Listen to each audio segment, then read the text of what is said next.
A fractured geopolitical landscape, trade tensions, sluggish global growth, the rise of populism, and let's not forget the slow death of multilateral cooperation. Those are just some of the headwinds South Africa is walking into as the G20 Leaders Summit kicks off right here in Johannesburg, the first time the gathering lands on African soil. But despite the diplomatic drama and notable absences, President Cyril Ramaphosa appears confident that by Sunday afternoon the world will walk away with one declaration and, importantly, one backed by consensus. The United States, by not being at the G20, one must never think that we are not going to go on with the G20. The G20 will go on. All other heads of states will be here. And in the end, we will take fundamental decisions, and their absence is their loss.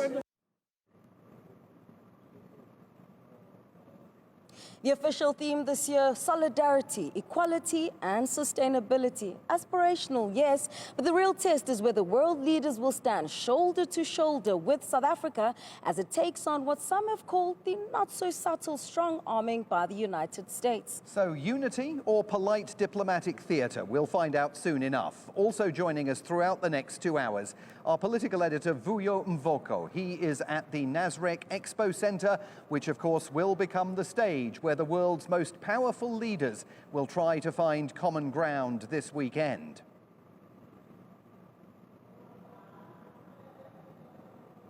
And then there's the question many Joburg residents are asking, what's in it for us? Because while the city is getting a fresh coat of paint, resurfaced roads and a sudden burst of efficiency, not everyone's convinced the improvements will survive long after the motorcades pull out. Glitter for the guests, potholes for the locals, we'll be unpacking that too. The cost, the benefits and whether hosting the world's biggest economies leaves a legacy or just a very expensive weekend. Baba G20 le nje umshova lo G20 ngeke ngize kuqambela mali. Ngeke baba clean kuba kuza yona kuba kudala kungcolile. Kudala kwangcola.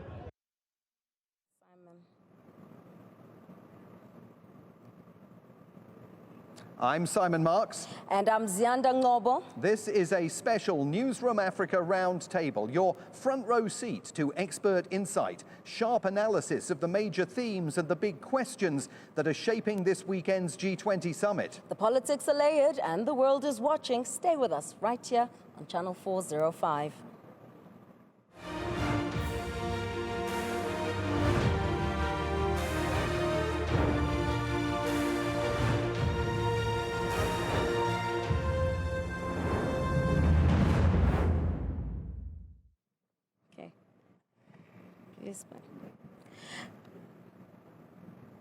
Now, hundreds of delegates from across the world have descended on the city of gold for what has been described as the most consequential G20 yet.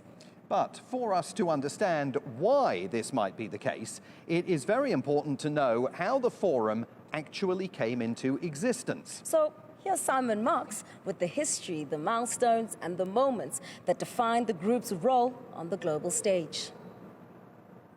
It has been 26 years since the G20 was formed, and President Ramaphosa is hosting the 19th Leaders Summit and the first ever to be held in Africa.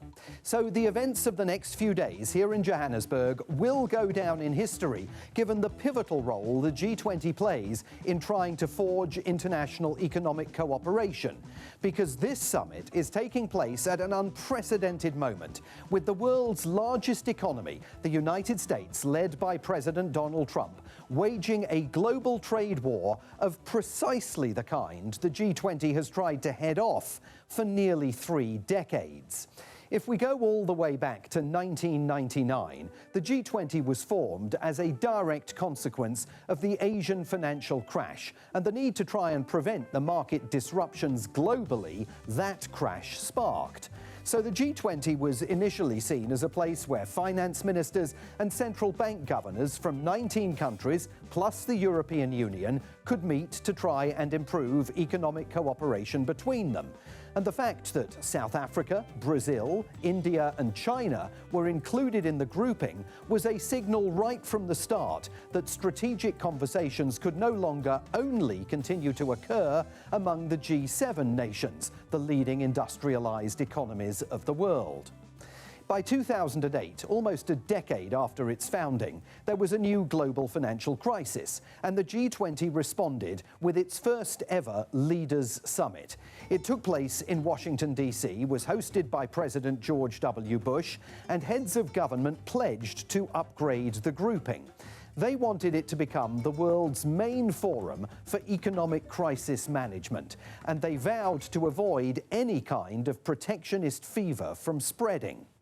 By the time world leaders met in Toronto in 2010, the international economy was looking brighter, and the G20 decided to focus on reforming the world's financial institutions, including the World Bank and the International Monetary Fund. They agreed the G20 should not always just be in firefighting crisis mode, but instead should start answering longer-term questions about debt, development, and climate change. Fast forward to 2015, and the G20 leaders met in the Turkish province of Antalya. By then, the group's agenda was coalescing around three main themes: inclusiveness, implementation, and investment. But the summit occurred just days after a series of coordinated terrorist attacks on Paris. They took 130 lives and resulted in a violent siege of the Bataclan theatre in the French capital. So security concerns about Islamic fundamentalist terrorist groups rapidly rose to the top of that G20 summit's agenda. In 2019, world leaders descended on Osaka in Japan, little knowing it would be the last G20 summit before the COVID-19 pandemic. By now, Donald Trump was at the helm during his first term in office, and with core themes of global economy, trade and investment, Osaka was also the first G20 summit to be dominated by discussion of trading tensions between the United States and China, a harbinger in many ways of conversations that will continue this weekend right here in Johannesburg. After several virtual summits caused by COVID lockdowns, world leaders were back meeting in person in 2022, this time in Bali in Indonesia. The focus, of course, the complicated post-pandemic path to economic recovery. Recover together, recover stronger was the summit's inevitable theme.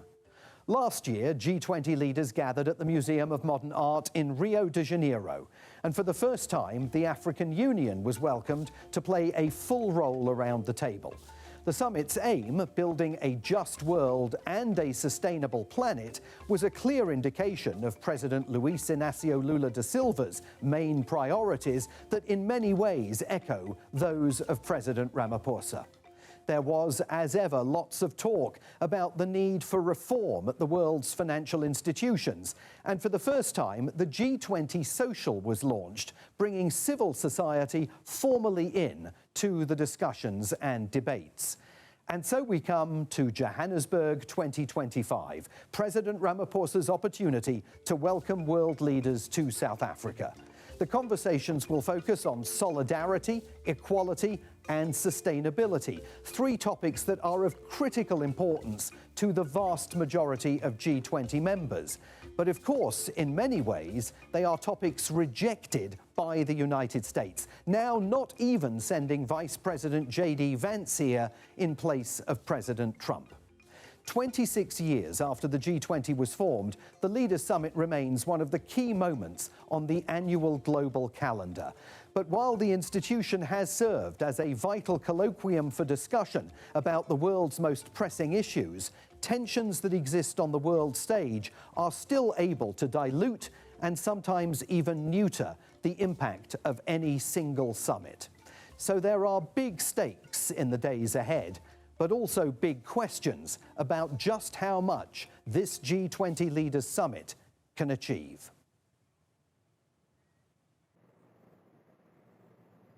So we told you this is going to be a roundtable discussion programme, and we meant it. Joining us as our first guest of the evening is Dr. Lebohang Pheko, a political economist who's going to be with us here throughout this 2-hour special programme. Dr. Pheko, thank you so much indeed for being with us tonight. Thanks, the eve of a very, very important weekend for South Africa, but also for the G20, the first G20 Leaders Summit ever held on African soil. Big picture, what does it mean for South Africa and for the economies of Africa? It means a lot. I think the one thing is that we have to remember that because this is the 4th consecutive G20 summit that's taking place in the majority world, the global south, there's already been a culture and a continuity of dealing with issues around development, around debt relief, around climate change, also dealing with the issues of social inequality and poverty, which are much more acute in this part of the world. It also means that we have the opportunity to rethink and to reframe potentially things like the SDR, and also rethink how our quota system is going to be reframed in a manner that realigns global power within the G20. Also bearing in mind that even though the G20 is a non-binding mechanism, it has some influence over the Bretton Woods institutions. It helped to negotiate a lot of the COVID bailout deals. So it is not an insignificant institution nor an insignificant event, but always the question after the talking, what then? And speaking of significance, I mean, we cannot ignore the absence of the United States, but are we overstating it? Because, I mean, they do have financial muscle, and ultimately, you've just mentioned how they influence the IMF, the World Bank. Can we ignore their absence, or are we now moving towards a world where actually, with or without them, we are reorganizing and it's becoming a multipolar world? I think the question is, what is the significance of the U.S. ignoring the world rather than the world ignoring the U.S.? And people have been talking about, make America great again. I've been saying make America insignificant again, because we're in the era of multipolarity, Ziyanda. We're in the era certainly of pluriversal agreements, and we're also in the era of really going away from the idea that there is a single unit, a single country that can have such a hegemonic hold. And that kind of hegemony is quite unfashionable, especially because we're moving to a world where we're thinking more around solidarity, around unions, around BRICS, around G7s, around groupings. And we're really not going to make this whole 2-hour program about America, but Donald Trump, I mean, I spend most of my time in Washington, D.C. Donald Trump certainly does not think America is about to become insignificant again. And there are some world leaders attending this summit that have been fearful, I think it's fair to say, of taking a strong stand against him because of the size of his market and the size of his economy. That is not, at this point, insignificant. It certainly is not insignificant, but I also think that we need to reframe what we view as significant. So we imagine that there's an America that is fully aware that it's a declining global power. It is definitely an empire on its final legs, and there's the resurgence of different poles of power, as I've said. We've been talking about China. Japan is not altogether a spent force. Brazil is also trying to emerge. Europe as a bloc has also been incredibly irritated by some of the Trump tantrums. So I think that the U.S. in itself is this self-isolationist, our way or the highway approach is completely eccentric and eclectic in the context of how the world does business now and in the context of different forms of internationalism. And there's also the domestic politics within the United States. We only have Donald Trump for a couple of years, and you're saying, well, the king, who knows? Who knows? There's the domestic politics in the U.S., but there's also so many other factors. There's waning, globalization. You've also spoken about how we're becoming more of a multipolar world, but there's also other formations. First it was IPSA, now we have BRICS. What does this reordering of, the architecture of the multilateral architecture mean in this context of a G20 for the first time on African soil? And then where does this leave multilateralism against the factors that I've just outlined? So the G20, as you know, is a non-binding formation. It's basically a gentlemen's and gentle ladies agreement that came out of the bailout of the 1990s. But it does do a few things. It does help us to rethink things like currency exchanges. It helps us to rethink the ways in which debt is formed and debt architecture as well. It helps us to think around, the SDR helps us to also think around different forms of currency, and that's one of the key components of the discussions is multi-currency uses to buy oil, to buy goods, to exchange goods and services between countries, which is significant because what that does is that it also moves us, and this is where I think the US become, the isolationism is also a bit of a cutting off the nose. The de-dollarization of global economies is probably one of the things that keeps, Donald Trump and his cohort up at night,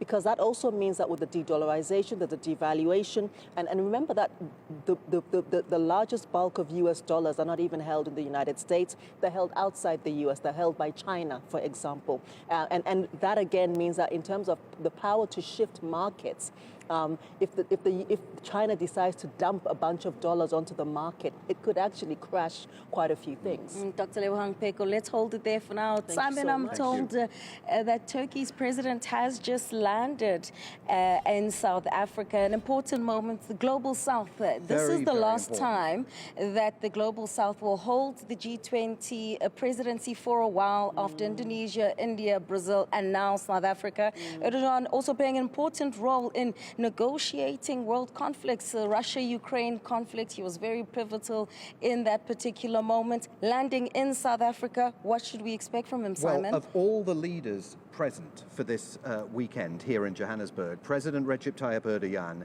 is the man who has perhaps most successfully straddled the world of Donald Trump with the world of everybody else. And remember, he presides over a key NATO ally of the United States. And so the fact that he is present here, I think is going to be hugely important for the other NATO member states whose heads of government are here, but also the fact that Turkey itself has a burgeoning and growing market. Turkey itself has specialization in several fields of the economy. It will be wanting to strike business deals here while President Erdogan takes to the stage here. There are, of course, huge questions hanging over President Erdogan about the state of democracy in Turkey. I'm sure he's going to face some questions about that from some of his fellow world leaders as well. But certainly a very important arrival that we are about to witness. I'm assuming that's at OR Tambo. Over the course of the next few minutes now that his flight is down. And you speak about the state of democracy, Simon, because this speaks exactly to what we were discussing with Dr. Peko a short while ago. There's a lot of a shift on the global political landscape. There's a lot of fragmentation, but there are also a lot of opportunities that can be taken up. And with Erdogan here in the country, what should the continent be doing since, like you've said, he seems to know how to deal with Donald Trump? Well, he does know how to deal with Donald Trump, but also remember that what he doesn't hear from Donald Trump is any criticism of his own handling of Turkey's internal political situation. That has completely evaporated from the American conversation, at least insofar as Turkey is concerned. Other countries closer to where we are sitting have not been quite so lucky in that particular regard. I think that President Erdogan wants to be seen as one of the major political players on the world stage. I think I'm right in saying that he attended that Shanghai Cooperation Organization summit that President Xi Jinping, Vladimir Putin and Indian Prime Minister Narendra Modi attended. It was that meeting that Donald Trump accused of being an effort by the Chinese, the Russians and the Indians to conspire against America. And it may well be that sitting in Washington, D.C., he thinks that there's more conspiratorial behavior taking place here today. But certainly Turkey, a pivotal player within NATO. It has tensions with the European Union that could see complexities in any conversations that he has, for example, with Ursula von der Leyen while she is here, also with Emmanuel Macron and the German Chancellor Friedrich Merz. But there we can see they are getting ready to park that jet and begin the process of rolling the red carpet out for President Erdogan, the latest world leader, to fly into Johannesburg to participate in this weekend's events at Nasrec. And speaking of conspiring, do you think Donald Trump will be keeping a checklist? Who came, who didn't, his friends, not friends? I mean, we are living in that kind of environment at the moment. You know what they say in America at Christmas time? You're making a list and you're checking it twice. And I think it's quite possible that Donald Trump will be making a list. I have to say, I've wondered throughout the last, beyond 24 hours now, since leaders first started arriving here. It must be a very stark feeling in Washington, D.C., this notion that you're watching this, and they will be watching these visuals. Of course, I mean, the G20 is not going to get the kind of blanket coverage in the United States that it ought to receive because the American president's not here and the vice president's not here. But you've got to wonder what he is thinking as he watches these visuals of all of these key figures, many of whom he quite likes rubbing shoulders with, some of whom he doesn't like rubbing shoulders with, but they're all gathering for this massive conversation and, party here in Johannesburg to start discussing the really serious issues, solidarity, equality, sustainability that lie at the heart of this G20 summit, as President Ramaphosa has overseen it in terms of its strategic aims. You've got to wonder what he's thinking back in Washington. Dr. Pecker, you're still here. Opportunities for the global south. Maybe Turkey could still play that role of being the middleman, the way in which we've seen them try and attempt with the Russia-Ukraine conflict, or perhaps not? I'm not sure. I mean, I'm not sure whether they have as much leverage. And I also think that they might be more interested in trying to secure their own self-interests, but quite honestly, as many nations are. I mean, to your point earlier, Simon, I mean, the nations that may not even have come because of their own fear of recrimination, but also to add that we shouldn't view this as a snub per se against South Africa. It's actually a snub against the G20 as a whole. Yes, absolutely. And that this isn't only about this moment in November in Johannesburg, but it's also about the ongoing implications of what it means to dismantle and to kind of poke your nose at this sort of very important global conversation, economic conversation. When you're not in the room, decisions get made anyway. And Simon's been saying you have to be in it to win it. Yeah. So, I mean, there's sort of the withdrawal does not by any means mean that we are going to, stand still and that decisions are not. If it's the G19, so be it. I mean, you've G1 certainly got to be in it to win the right to condition the outcome of it, which is what is being attempted. I'm interested in the fact that President Erdogan, who we were just seeing his plane arriving, I mean, Turkey has really developed its defense industry by getting across particularly the manufacture of drones, which have changed the nature of warfare, as we've seen particularly in Ukraine throughout the conflict there. There are other leaders that are coming in prioritizing defense. I mean, Keir Starmer from the UK, he's all about submarines and planes and trains as well. The Indonesians are looking to strike defense deals. Behind the scenes at this weekend summit, how big will conversations be about defense and how comfortable is South Africa with that? I don't think that our defense artillery in any way is where it should be for a country of our magnitude. But I also think that our budget priorities mean that it shouldn't be a huge part of our expenditure. But I also think that another concern is the interface between not only defense and militarization, but that and the digital economy and the digital infrastructure. Spying is big business. The second oldest profession, and in the era of digital intelligence, of surveillance, and the ways in which every area of our lives has become increasingly militarized and increasingly surveilled. We really have to watch that with some concern, actually. The intrusion on private life, the algorithmic biases that suddenly turn up on your phone, the things that, you go through an airport and your pupils, your eye color, and all of these things, you're constantly being surveilled, and how this is actually being used to, gather data that we might not be comfortable with giving out under normal circumstances. Absolutely. Huge Dr. issues. Lebogang Pheko, that has been fantastic as we welcome Turkey's president into South Africa, one of many world leaders. In fact, over 40 countries will be in South Africa for the first time on African soil, the G20 summit that is. And of course, one country has been the loudest about how they're snubbing us, but the show is going on. Simon. And the next 48 hours, of course, are critical because for the foreseeable future, they will be the last 48 hours in which a country from the global south will have the presidency of the G20 before it's handed over to the United States. But as you know, South Africa has already said, well, you will have to come get the gavel yourselves, maybe at Durka, because President Cyril Ramaphosa will not be handing over that gavel to a junior diplomat. And so let's take you now to the Nasrec Expo Center, where all those world leaders will be congregating. Vuyo Mvoko, our politics editor, is there. And Vuyo, it's been quite the last couple of 24 hours with all that diplomatic row. But where you are, I mean, let's talk about the politics. What's moving, what's not moving, and what's it looking like there? South Africa looking quite strong, I'd say. Indeed, Ziyanda, South Africa has put up quite a show here.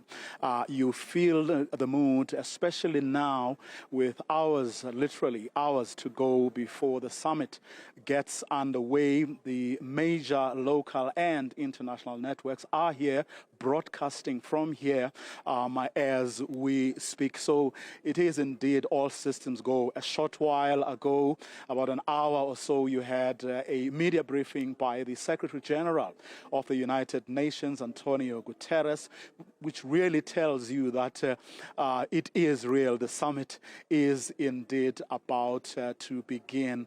We have hours to go before that summit begins. Of course, it's been a long road for South Africa, sometimes very hard. South Africa and President Cyril Ramaphosa in particular have had to maneuver the terrain because at times you could actually see that there were people who were trying to put a spanner in the works. South Africa has had to form alliances and allegiances with certain nations and blocs to make sure that the first G20 summit on African soil does indeed get underway. And not only that, but it becomes a successful one. So a few days ago, I did, of course, sort of retrace some of those steps that President Cyril Ramaphosa and South Africa have had to take in order to get to this point where we are now able to say, indeed, the G20, the South Africa G20 summit can and is going to get underway. Take a look at what I compiled a few days ago, retracing the journey and the steps that South Africa has had to take to this point.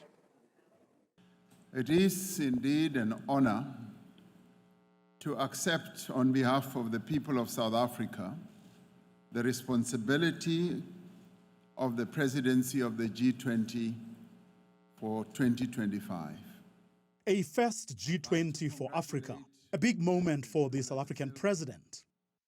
But no sooner had South Africa taken over the G20 presidency from Brazil and one of the most powerful member states, the USA, started behaving rather peculiarly, beginning by opposing South Africa's choice of themes of solidarity, equality, and sustainability. A mere 2 weeks after his inauguration, President Donald Trump signed an executive order stopping U.S. financial assistance to South Africa, alleging that the government was mistreating Afrikaners, whom he later prioritized for refugee status in the U.S. The U.S. president then instructed his Secretary of State, Marco Rubio, to boycott South Africa's first G20 ministerial meeting held in Johannesburg. In May, Ramaphosa and Trump meet, but the meeting doesn't go down very well. Months later, Trump slaps South Africa with 30% tariffs on goods exported to the U.S., the highest rate in sub-Saharan Africa. South Africa, 60%, 30%, and they've got some bad things going on in South Africa. He later changed his mind, or so it seemed after he had allowed US delegations to attend G20 preparatory meetings again, only to announce a couple of weeks ago, via social media first, that no US official would attend. The administration subsequently recalled an advance team that was already in the country. Boycotts never really work. They have a very contradictory effect. The United States, by not being at the G20, one must never think that we are not going to go on with the G20. The G20 will go on. All other heads of states will be here. And in the end, we will take fundamental decisions, and their absence is their loss. To the South African government, it was another calculated move to try and embarrass the country once again, as he attempted to do during Ramaphosa's White House visit in May, when Trump ambushed him in his Oval Office. Those people were all killed. Have they told you where that is, Mr. President? No, I'd like to know where that is, because this I've never seen. Okay. I mean, it's in South Africa. The year-long US theatrics didn't come without some help from locals. In July, DAMP Emma Powell resigned as the party's international relations spokesperson, following fallouts with the International Relations Department and ANC MPs over her pronouncements on foreign policy, especially after undertaking sponsored trips to the US and Israel. This past week, trade union Solidarity, which together with AfriForum have also been regulars to the US this past year, mounted a campaign to draw the attention of G20 attendees to what it called racial policies of the South African government. The union erected large billboards and banners welcoming them to what it calls the most race-regulated country in the world. Ek is hier by die Hoogkommissie van Australië in Pretoria. And in a social media mobilization drive, Solidarity members posted videos of themselves supposedly spreading their message to embassies of the G20 countries in Pretoria. Out there in the world, though, it's been blessing after blessing for the host. Thank you. Thank you. As he was welcomed with open arms by Asian and European leaders, helped in no small part by Trump's unilateral imposition of across-the-board tariffs on America's trading partners, something that sent shockwaves throughout the global economy this year. A summit declaration is the ultimate prize for the G20 Leaders Summit. To have this number of nations, and including the African Union and the European Union coming, and other nations coming here at a time when there are people who are reporting almost on a daily basis that there's a massive genocide of white South Africans going on. When people come here and see white people sitting comfortably in restaurants in the open, unperturbed and unmolested, it's a very good thing. In Brazil last year, South Africa promoted the concept of sufficient consensus, which, as the term suggests, is somewhere between the ideal and the fallback chairperson's statement. And with that, the Johannesburg summit may just change the G20 as the world has come to know it, and see a world realigning and beginning to reimagine a geopolitical and geoeconomic future without domination or bullying even by the United States of America. For Newzroom Afrika on Channel 405, I am Vuyo Mvoko in Johannesburg. I'll thank Vuyo. Thank you very much to our politics editor, Vuyo Mvoko, taking us through some of the politics of the G20 summit. We're going to take a short break, but when we come back, we're going to bring things closer to home and talk about the effects of this G20 summit on the city of gold, Johannesburg, right where we are, Simon Marks. Will there be any tangible things that the citizens of this city will be able to cling on to once this weekend has wrapped up? You don't want to miss that conversation. Lots to come. Stay with us. You are with Newzroom Afrika, channel 405, and we are bringing you a special broadcast with just hours to go before South Africa's big weekend begins, hosting G20 Summit leaders. We're bringing you all the angles on the G20 Summit that is going to be beginning here tomorrow morning. And Johannesburg is in overdrive, Simon, trying to pull out all the stops to ensure that the world leaders who will be talking about very important topics are going to be secure and get a better perspective, I suppose, of the city of Johannesburg. Roads, streets, public spaces, long overlooked to getting a facelift ahead of the high-profile gathering that's taking place here this weekend. So experts say the city stands to gain significantly from playing host to the world's most powerful economies. And here's Malungelo Boy, our Newzroom Afrika reporter, with a little bit more on that aspect.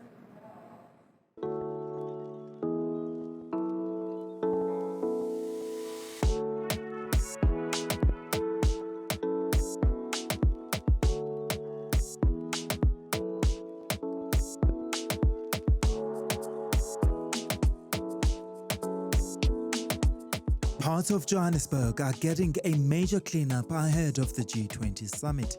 Some of the areas receiving a facelift are here in the inner city. Streets such as De Villiers, which were previously inaccessible, now have people moving about with ease. Trees have even been planted as part of the makeover.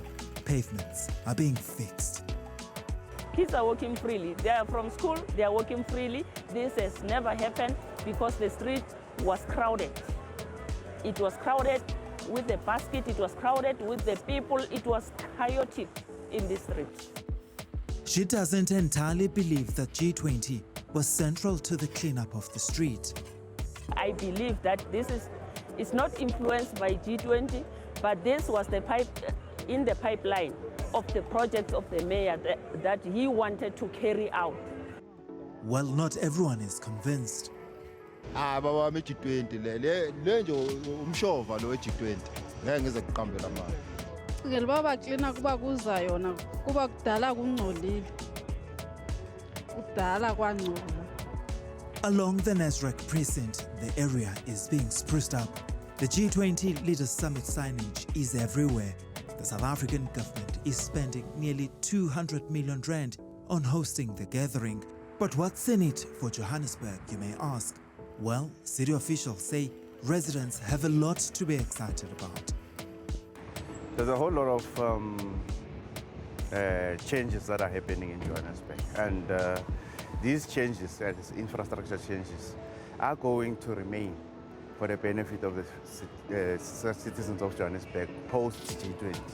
So we're talking here better roads, traffic lights,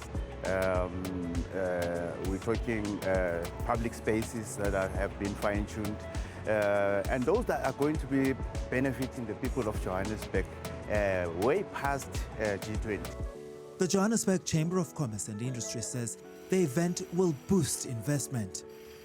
This event will definitely have spin-offs because we will have international companies then looking at setting up their businesses here or factories. So that in turn will also create additional employment as well. And there will be quite a bit of investment in the city as well. And I think the big plus is the amount of new opportunities and new markets that will be created, both import and export side. Along the busiest highway, 5 zebras and 80 flying egrets have been installed as part of Jozi My Jozi initiative ahead of the G20 summit.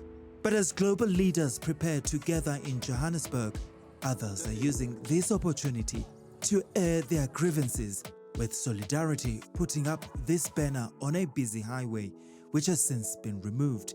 At the same time, activists want South Africans to use this moment to highlight the levels of violence against women and children in the country. And then we're asking people to wear black, just in honor of mourning. And then the most key thing I think for us is on the 21st of November at 12 o'clock, we want to do 15 minutes of silence for all the 15 women that are killed every single day in South Africa. Kasambala says while the South African government welcomes global leaders, they want to expose its failures in addressing gender-based violence and femicide that's spiraling out of control in the country. For Newzroom Afrika on Channel 405, I'm Malungelo Bui in Johannesburg.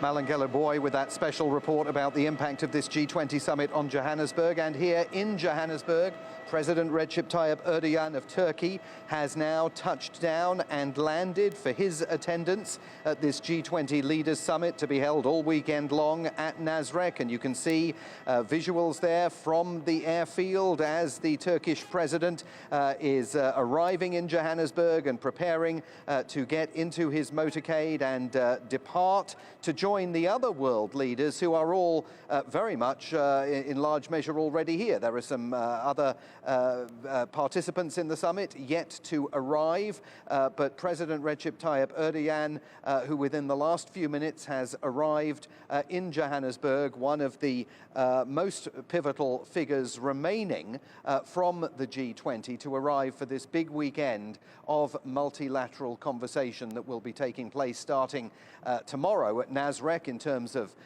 the formalities of the G20 summit, but actually the conversations have already got underway, with many leaders having bilateral conversations with one another and attending various meetings throughout the day here in Johannesburg as this G20 kicks off. And so you can see lots of activity at the airport as the, I think that is possibly part of the motorcade that will be escorting the Turkish president away and to the events that await him as the G20 kicks into a higher gear with, as I say, a full weekend of activities ahead at Nasrec. Big questions about whether, in fact, this G20 Leaders Summit is going to end with an agreed declaration. Big questions that we have been exploring here and will continue to explore about the impact on Johannesburg itself. What is the economic impact? We were hearing part of that from Malungelo Boy there in that special report about the short-term benefits, certainly, to Johannesburg's economy, but the hope will also be that there are some long-term benefits as well, Ziyanda. Absolutely, and we're going to have that conversation shortly with Dr. Miriam Altman, who is an economist and strategist, and she'll be joined by Bernadette Ziyanda, the CEO of the Johannesburg Chamber of Commerce and Industry, because that's going to be a very important conversation. We've been talking about this trickle-down effect, isn't it, Simon, how this shouldn't just be another talk shop, and how this really, countries, when they go back to their respective countries, that there's resolve to implement some of the decisions that are going to be taken. Is it going to be a declaration? Is it just going to be a chairperson's summary? Thank you to our guests this evening joining us for that roundtable discussion. Perhaps I should start with you, Bernadette Ziyanda, because as the Joburg Chamber of Commerce and Industry, you've got a big role to play, but you're very fully aware of the challenges that the city has been faced with. What can we take away from the summit once everyone departs, probably on Monday? Yes, thank you for the opportunity for being here today. So the Johannesburg Chamber, JCCI, plays a very pivotal role as being a voice for business. So we also very involved in different activities with the city of Johannesburg. Our president, Karen Southerns, attends on a very regular basis the presidential work streams, and we constantly giving input from the business side what we can do to create a conducive environment for businesses to thrive. I mean, one of our colleagues has been on the streets, and you know there's a hard lockdown that's currently in place, and some are feeling, well, there might be lockdown, and of course this is not like we're hosting a Rugby World Cup or an entertainment event. It's quite different, isn't it? Yes, and I think, it's just given everybody the confidence that, if businesses work together, we can turn around the city. Miriam Altman, let me bring you into the conversation, and thanks to you also very much for being here. Dr. Altman is an economist and strategist. Can you put this G20 Leaders Summit, the timing of it, into the broader South African current economic picture, which has, by some yardsticks, improved? Oh, yeah. So The timing for South Africa couldn't be better is just the simple reality. We just came off the gray list. We just had a ratings improvement, so we're just 2 notches down below investment grade. Finally, we just had an announcement of an inflation target that is very similar actually to what you might find in the States these days. So, and if we can manage this event in a certain way, globally, it's going to be very important for South Africa. Even just having all these leaders, if we can pull off this event without without anything terrible happening, that it's managed well, that the electricity's on, the water's going. We know South Africans are friendly people. Then you realize, well, maybe there isn't genocide going on here. All these crazy stories. People don't know about Africa. They don't know about South Africa. So they're going to have an incredible experience that has knock-on effects that are quite substantial. And some of those knock-on effects we were talking about before we came on air, this notion that people that are traveling here, and there are substantial numbers of people traveling here to attend this summit, may go home and say, you know what, I thought that was much better than I thought it was going to be. We should go back. Oh, absolutely. Yeah. So people talk about, I think we were talking about this earlier as well. What did we spend on this? So for argument's sake, let's say it was 600 million, 700 million, but there's a notion that possibly there may be revenue of 3.6 billion that comes through. So that's a return of 5 times that directly goes into business, hotels, restaurants, catering, all the stuff that goes on around this. But then I think that there can be this knock-on of cleaner streets. Mm-hmm. But, there can be a knock-on effect where people think, hey, I wouldn't mind investing. I see a business opportunity. I could bring my family back for a vacation. This is actually a great place. And Bernadette Zala, as the JCCI, that presidential working group seemingly bringing out results. You've mentioned how, you're constantly in communication with them, and the president physically came to the city of Joburg to actually jumpstart that process, presumably, ahead of the summit. But are you getting a sense that beyond the summit, there are going to be tangibles?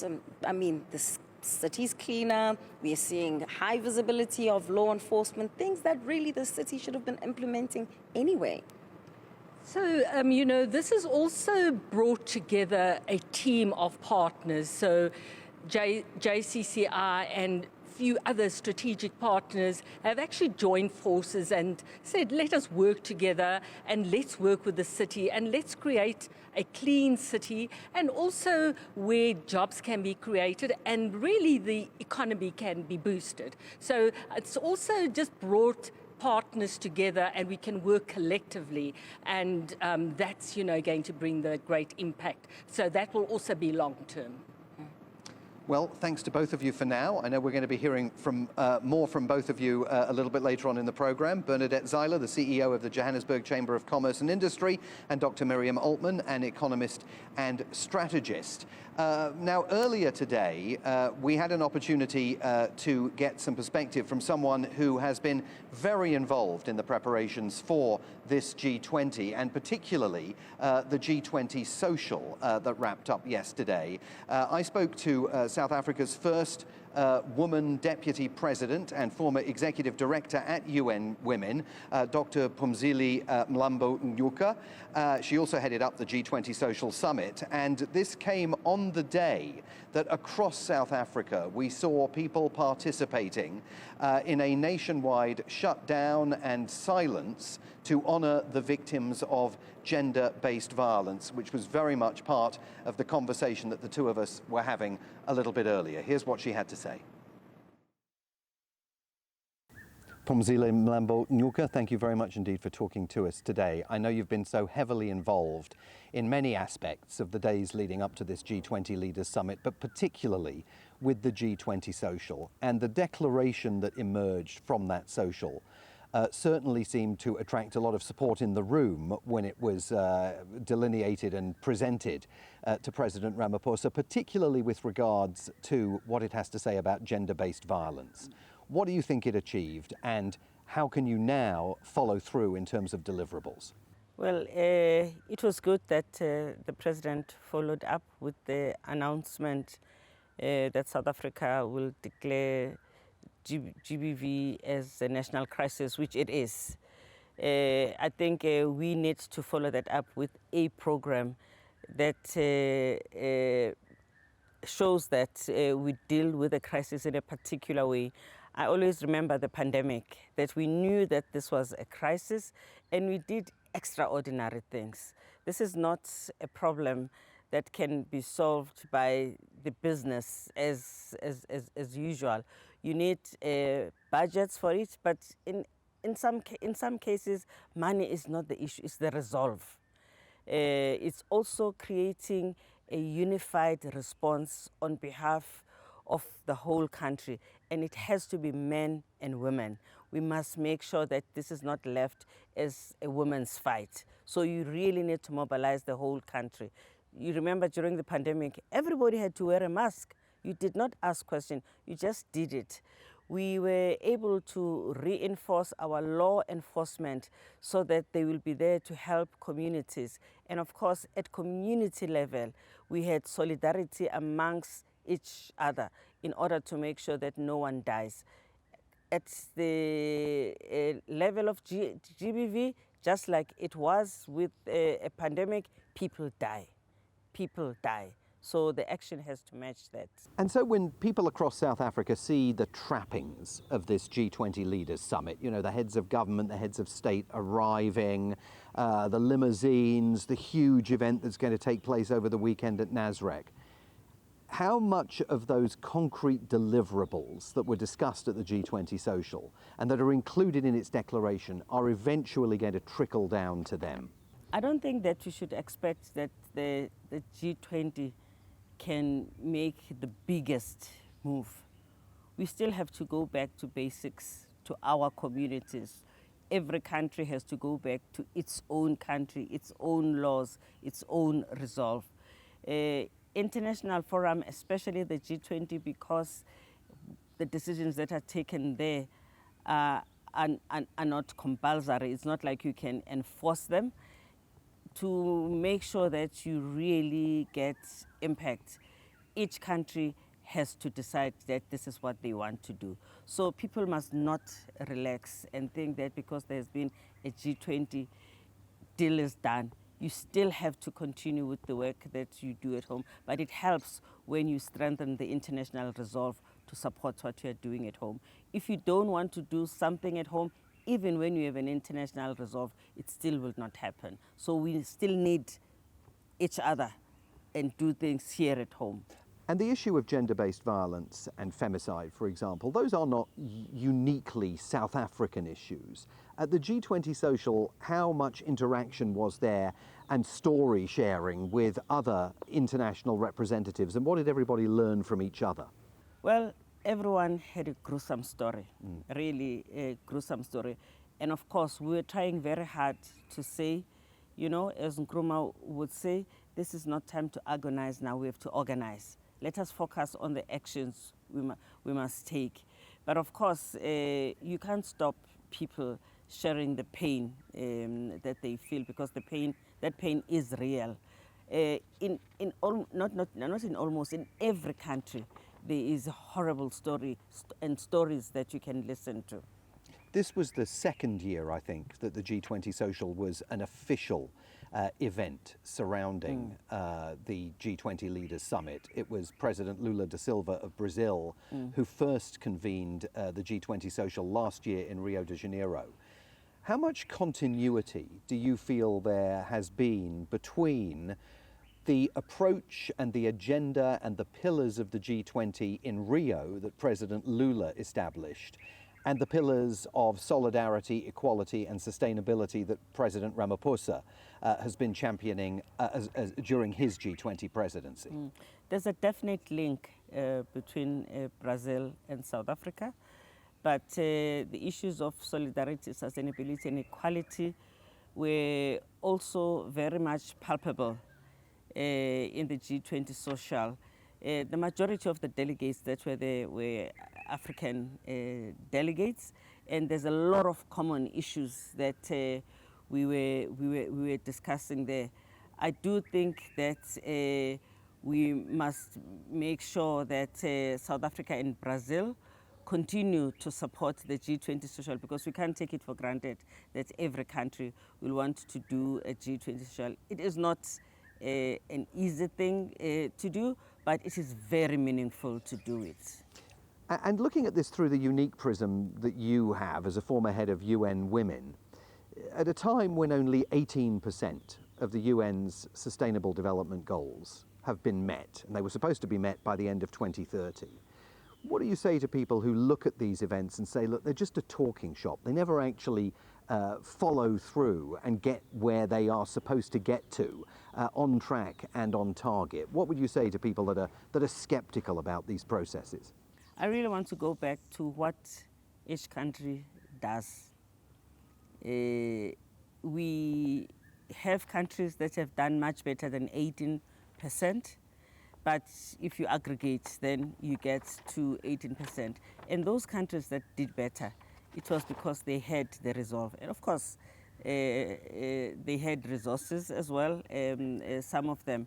But there's also been major unexpected incidences that disorganized the delivery. Of course, COVID being the one that, that did the most of that damage, as well as in Africa, the issue of climate change and how climate change has created unexpected tragedies within the country. But all of that being said, I still think we could have done better than 18%.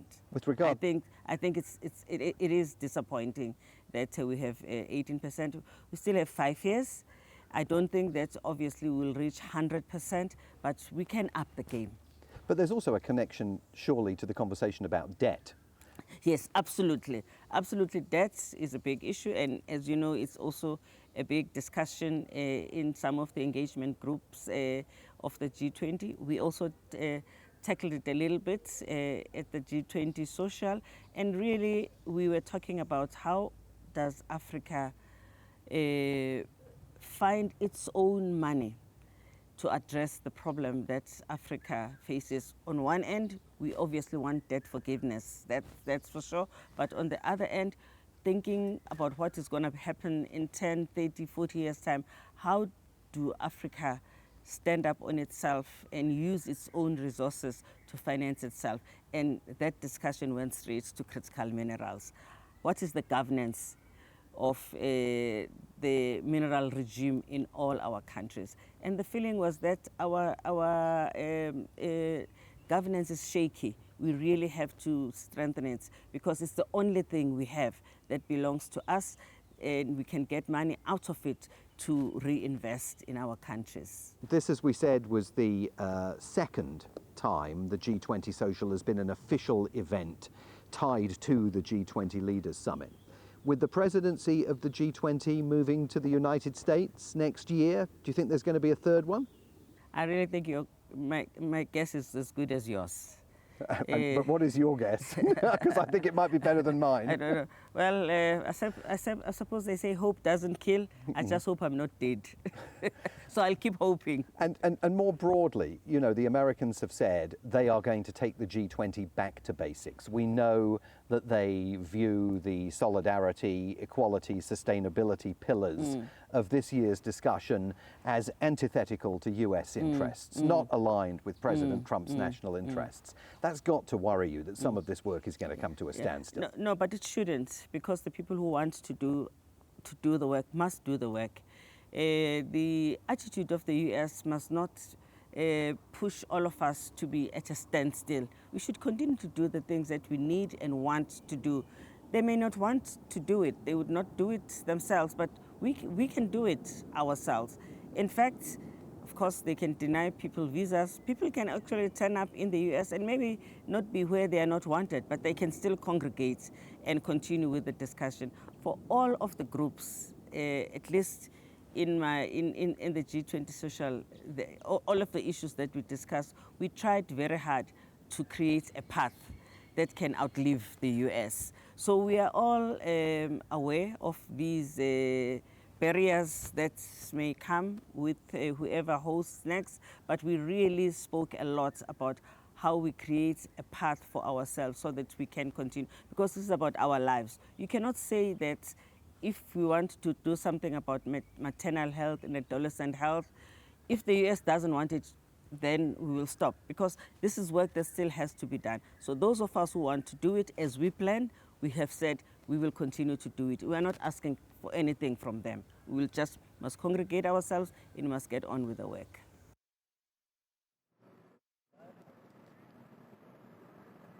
Such an important question, that one, and an important conversation, because the future of the G20 social, as the former deputy president was telling me there, is a matter of life and death for people all over the African continent and around the world. We are enormously grateful to her for her